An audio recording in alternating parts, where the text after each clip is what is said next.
Big Z Reviews. Scary Stories to Tell in the Dark is a new horror film that is probably kind of targeted on like teens and like so that people that having like their first maybe introduction to horror. But at the same time, as a older horror fan that has seen pretty much mostly all the horror movies that have ever come out, I still thoroughly enjoyed it. And I mean, they got away with a lot for a PG-13 movie. Like, I mean, they did not. It's not like child's play. Like, it's not for children, even though it's PG-13.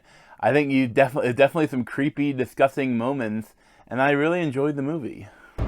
What's that? It's a book of scary stories.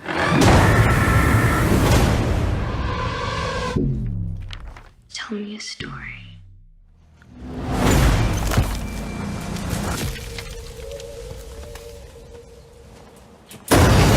So this was directed by Andre Overdahl, who previously directed the excellent Autopsy of Jane Doe.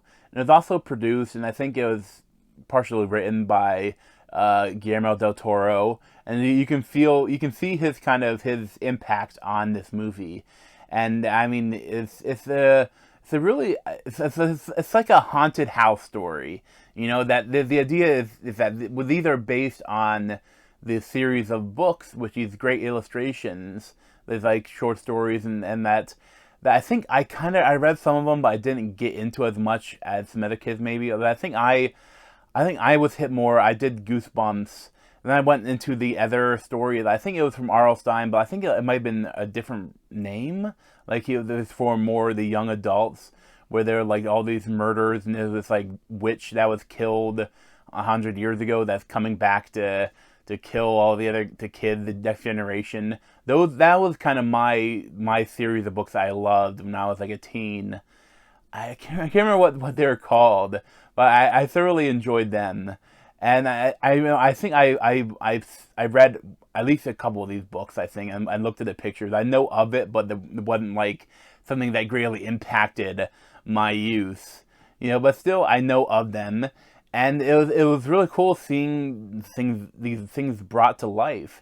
And I mean, I've looked at some pictures now and they definitely are really inspired by the pictures, by the drawings, but they brought them to life incredibly well. It's surprising, how they realized, actualized, what the drawings were in the movie form.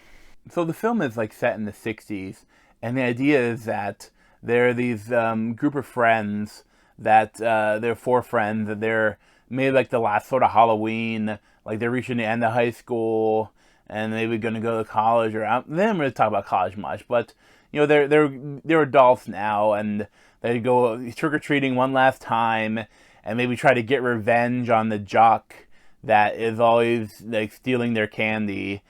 And as stuff happens, they kind of go and hide in this one guy's car at a drive-through, and he's like a guy that's passing through town, and that they all then go together and they kind of go to this haunted house where it's the story, that they ask to tell a story. This ghost tells you a story, and then might kill you. How the thing goes. But then the bully kind of chases him in there, and he's involved in this too. And the one guy's sister might be dating the bully, but then you have a group of characters that slowly get picked off one by one as they found this daughter's story, this like daughter that was locked in the basement and wrote stories and maybe killed her whole family and maybe killed a bunch of children. You don't know what the truth is, but this, as they see that the one girl takes the book home, and the stories start getting written in blood as she looks at the book, and those stories come true.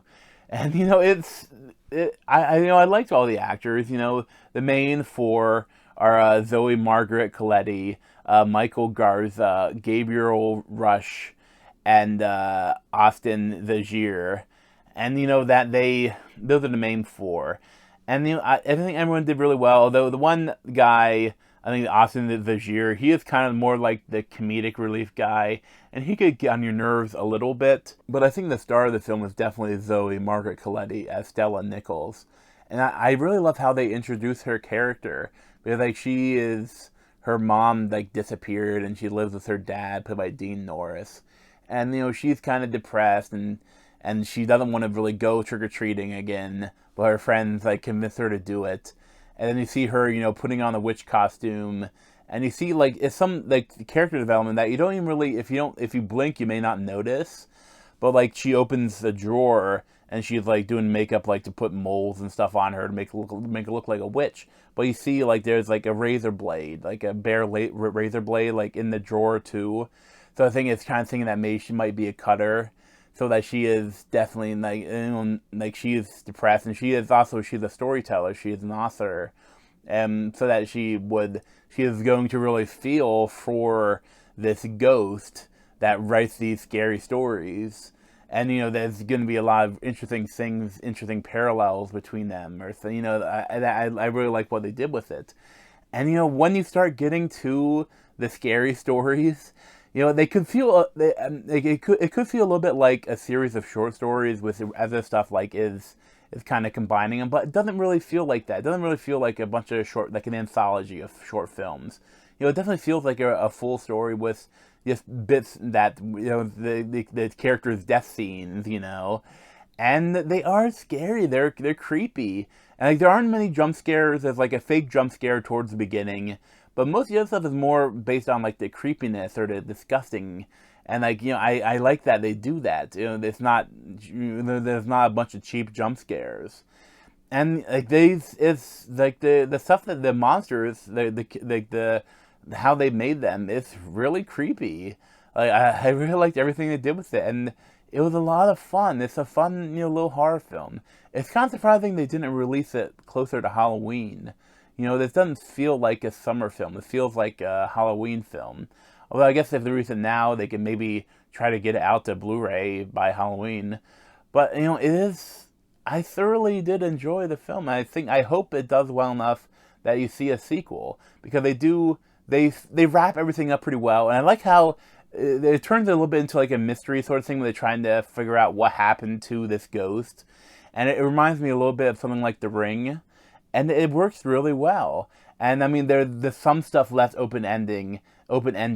Like everything's finished, but there's some other stuff that could go on that they could do a sequel of it. And I hope they do, because I thoroughly enjoyed it. Probably give like an 8.25, maybe an 8.5 out of 10. But thanks for watching. Check out the replays from my head and subscribe to Z over there. Thanks. This has been a Big Z movie review. Thanks for watching.